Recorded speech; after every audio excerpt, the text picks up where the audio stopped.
Hello, Rowan from Blonyx. We're setting this call up today to talk about Hydra Plus. It's new for you guys as a product. I've gone through two containers of myself on my third. So far, so good. I find it pretty delish. Tell me about why people should use it and what it is. Absolutely. First, thanks for having me on, Jesse. Always a pleasure to have these chats with you. So Hydra Plus, hydration is something that I kind of geek out quite a bit on, and I'm always a little bit kind of confused by all the science that was thrown at me. And this is the same back in university and my days in doing research, that kind of stuff. And as a sports scientist, it's such a hot topic, because everybody's talking about it, especially hot topic, pun there, but in terms of the summer months. If you're an endurance athlete, especially if you're out there, hydration is something like, is this really kind of inhibiting my performance? Is it causing cramping? All that kind of stuff. There's basically all the people I meet. I ask them about hydration. They're a cyclist, a runner, a triathlete. It doesn't matter, and they all seem to have these different opinions on it. So this kind of the foundation of this product was that it's going, man, there's so many products out there. There's one over here that is like a natural sea salt type based product, and there's one over here that's like a Vega hydrator that tastes fantastic, but it's got all these artificial things in it. And does that work, or does it actually do anything for you? So in my kind of pursuit to help as many people as I can achieve their athletic goals in life, their athletic ambition, is really like, let's get to the crux of hydration. Go through the research, try and figure out what actually works and what doesn't. Are we being kind of led astray by being told the things that we're told? So that's where Hydra Plus is from, and it's about a year of work that I put into this. And it started off with me just reading these kind of articles by a guy called Timothy Noakes, and he's a South African research scientist, dedicated, man, like 30, 40 years to dehydration there. And the research was really interesting. So I came into this with the opinion that you should try and avoid dehydration as much as possible. And I think that's the kind of general consensus. That's what I get from most people. If you want to keep your performance going, and you don't want to lose performance, you want to avoid dehydration. People that are dehydrated, it's associated with like sickness. You get sick. You're like, I need to keep hydrated, that kind of stuff. So it was all Yeah, about poor, that. And poor obviously, muscle tissue quality, etc. all of that stuff, yeah, it's like, all your metabolism starts going all over the place. Your heart rate goes through the roof, all that kind of stuff. And then the other one was salt. It's like, well, sweat is salty. I taste salt on my skin, kind of thing. Surely I need to. The first thing that people add in is salt or sodium. I need to add that back in to get that back into my system. So the main theory being, you should replace water and you should replace the salt in your sweat, and then other electrolytes kind of that you lose too. So start looking into this, and it's like, it doesn't really make that much sense. Like, you're running for at least some of these elite athletes, they're running for hours and hours and hours, and they must lose a hell of a lot of water, and they don't really drink all that much. So this guy Timothy Noakes, he looked into this and he found two really interesting facts. Firstly, elite guys, the guys who are winning, the Olympic marathons, that kind of stuff, they all hit that finish line, and they're up to 10% body weight loss dehydrated. That's the level of dehydration these guys go to. So the guys who are performing at the absolute elite are going to levels of severe dehydration that you and I probably have never got to. So how is their performance being inhibited by this dehydration? Kind of doesn't really make that much sense. The second one, on the salt side of things, and again, this is Timothy Noakes' research. He studied thousands and thousands of races, endurance races, biking and running, and found that a lot of them dehydrated through their race. But the interesting thing was that their sodium levels in their blood actually went up at the end of the race. So it was higher at the end of the race than it was at the beginning of the race. Because they basically lose way more water than they do salt, you actually don't lose that much salt. It's just left on your skin, which is why you got that salty taste. So, two things. Firstly, dehydration doesn't seem to impact performance as much as we think it does. And the second one is that salt doesn't actually decrease when we're dehydrated. So why is it that we have these sports drinks that are telling us, you should drink as much of this as you can, and the second one, it should be really salty, Yeah. right? So I'm scratching my head here and going, well, Hydra plus, I want to create a product that actually aligns with the science. So what actually, in the science, what works? What will actually improve your performance in terms of dehydration? What should you try and aim for? Should you try and avoid it still? Should you have a little bit of salt? What's the deal?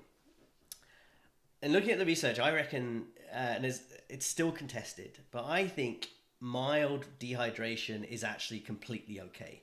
Your body can deal with it perfectly fine. And mild being 0 to like 2, 3, 4% of body weight loss in water, which is quite a lot. Yeah. And It's is quite that a is lot. the idea that it would be in general, or would that be in a performance environment? In a performance environment, but I think in general, it's not going to inhibit your performance.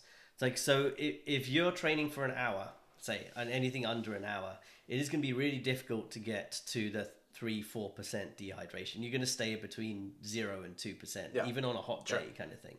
So and I think at that level, your performance isn't really going to be inhibited. You're like I said, the evidence showing top athletes and their performance abilities at 10% dehydration, I just don't think it's there. And the research is all over the place. There's research studies that show that 2% dehydration can actually have a negative impact, but it's done in people on treadmills and stationary bikes. They don't account for the fact that you're losing that 2, 3, 4 pounds of body weight, and what that will actually do if you're if you're on a bike or you're out running. It will improve your performance, kind of thing. So they haven't accounted for all of those that kind of the things that are going to go against just being there. Being in stationary kind of thing so it counterbalances. Right. So, and what about in the event of, so what about a sport where your mass isn't a factor? Yeah, so in that situation, I would say dehydration is just not going to inhibit you. Like in terms of muscle metabolism, all that kind of stuff. Again, it's when in the studies they were showing that it starts to inhibit your muscle metabolism. They were people who weren't exercising. If you start exercising, your muscles start to determine what they want, what they need, how much energy they require, and how much heat they're going to kick off, all that kind of stuff. They start dictating to your body what they need. And it happens all the time, like glucose uptake and things like that. It's like you don't need insulin when you exercise. Your muscles will just go, no, I'm taking that glucose in, kind of thing. So the exercising body is fantastic at just regulating itself. And that's what I think happens in these, if you're doing strength training or high intensity training, that kind of stuff in that shorter duration, your body will go like, I don't care about water and dehydration. It's not going to get to the level that I'm concerned about, and I dictate what happens here, sort of thing.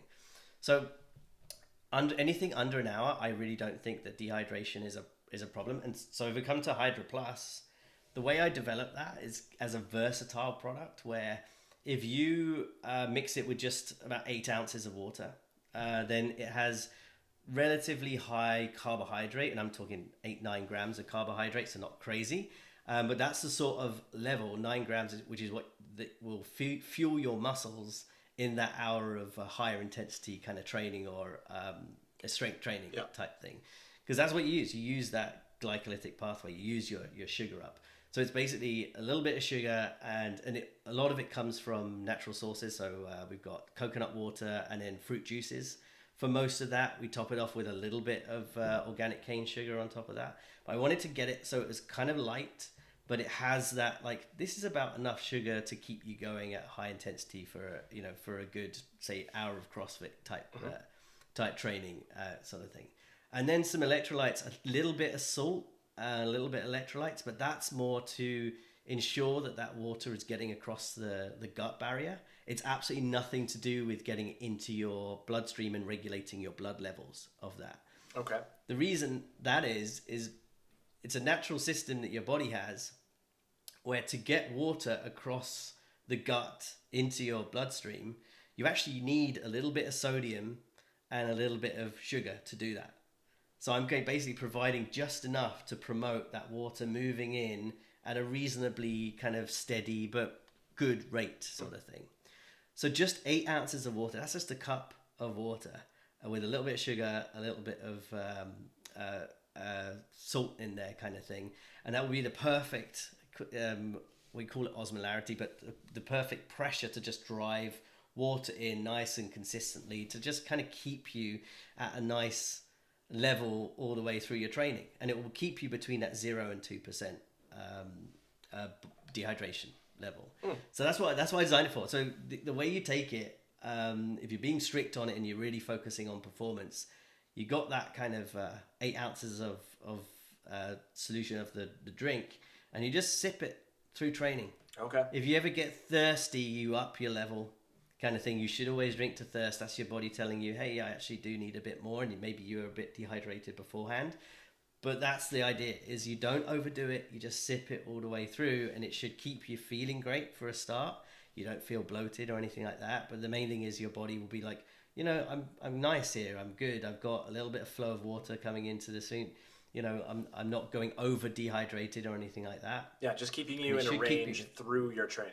So this is, so you're mixing this in a bottle and you're keeping it with you during your session, whether it's, you know, and what you're saying is for a 1 hour, like for a 1 hour athlete, you're 8 ounces of water mixed with 1 scoop. So a little higher concentration. Yeah, exactly.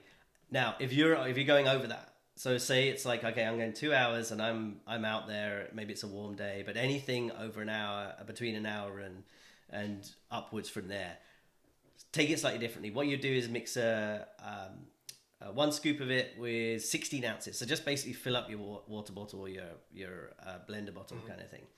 And it'll be a lighter taste. The solution of, you know, the amount of sugar in there is obviously half, that kind of stuff, and the salt, but that's actually really focused more on getting water into your system quicker.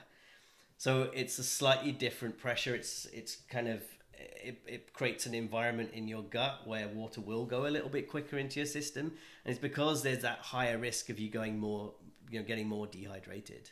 But the same again, you should sip it through your training. Never, you know, down a bunch of it, that kind of stuff. This is not a product. This is not a pre-workout where you're smashing this back and then 20 ounces of this and then heading into your training session. Exactly. It won't make you feel jittery or anything like that. There's nothing like caffeine, no stimulants in it, nothing.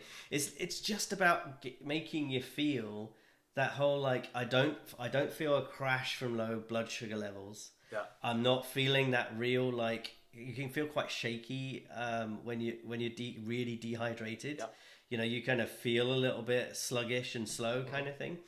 And none of that, it's just keeping you, and also it's not loads of water, too much water, so you're carrying too much body weight, but your stomach feels bloated as well.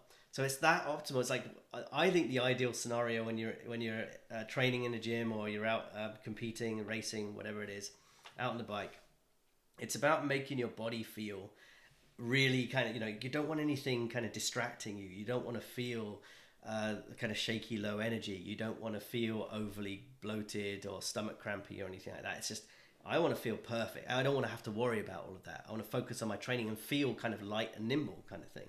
And that's where that's what we're aiming for. Exactly. Exactly.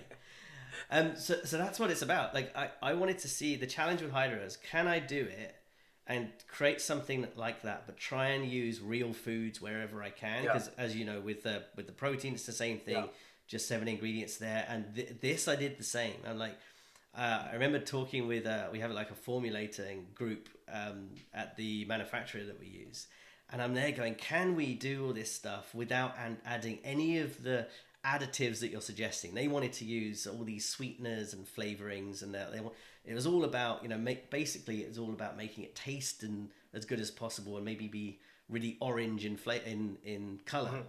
And I'm like, screw that. I don't care about any of that. I want to see fruit juices and coconut water, because it has higher potassium and it's, you know, it's got the electrolytes, and a little bit of sugar. And I'm not afraid of sugar because it's muscle fuel, you know. Yep. But so get a bit of that in there, and really just don't want anything else in there. Yeah. Can we get the right levels of this stuff? We played around for a bit, and there's a point where I just, you know, it just kind of came through. I remember the samples being delivered to us and passed it around the office, and everyone's trying it, and they're going, I think I think this is the best tasting version that we've got.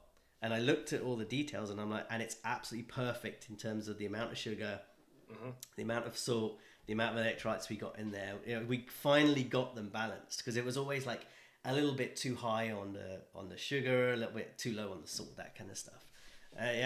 Absolutely nailed it. But it was that whole like, can we do this in a clean way, which is how I think all athletes should eat, and they should really look at the supplements they take and think about that. So managed to do it. Yeah, I think that stuff Pretty stoked about definitely changing out there for quality of ingredients, quality of what's going in the body for sure. It's super palatable, that's for sure. And it's neither, it's kind of in that zone of neither here nor there. Like it isn't too sweet, but it does have a unique and good flavor. I've liked it. What do you think about for athletes who are going long then? So like if you're taking this sort of like, that's sort of the gym environment where you're 1 to 2 hours, gym training, CrossFit, strength, whatever you're up to. What about those athletes who are going to go out like be on foot for 3 hours, 5 hours plus? Yeah, it is that you want more water in there. So 16 ounces of the water, and then a scoop in each 16 ounces, and then try and get that especially if you are in the heat, try and get through that 16 ounces, in an hour, if you can. So if you're going 2 hours, then take double that kind of thing and just load up on it. And the consumption is the big thing, is just continually sip it. And then just keep an eye and go, am I thirsty right now? No? Okay, just a little sip. Not much. Mouthful, keep going kind of thing all the way through. Now, one thing I will say with this, in working, because we've had it in the field for a little while now, and especially on the road cycling side of things, I've been talking to a bunch of athletes here in North Van and Squamish. And one thing to do there is, because I kind of worked in detail with them, looking at data, that kind of stuff. One thing we started doing is really actually getting real-time data. So we'd measure them, like their weight, their body weight, and go, did doing this keep you between 0 and 2%? And it's a bit of a scatter graph, you can imagine. It's like most people were staying within that 0 and 2% range by following those guidelines. But really we found that some people were outliers on that. And the way to do it is kind of do one training session with it and go, right, I'm gonna take it as prescribed, get it in my 16 ounces of water and bike for the next 2 hours, but I'm gonna maybe do it on a trainer, and you get off every so often and just keep an eye on your body weight.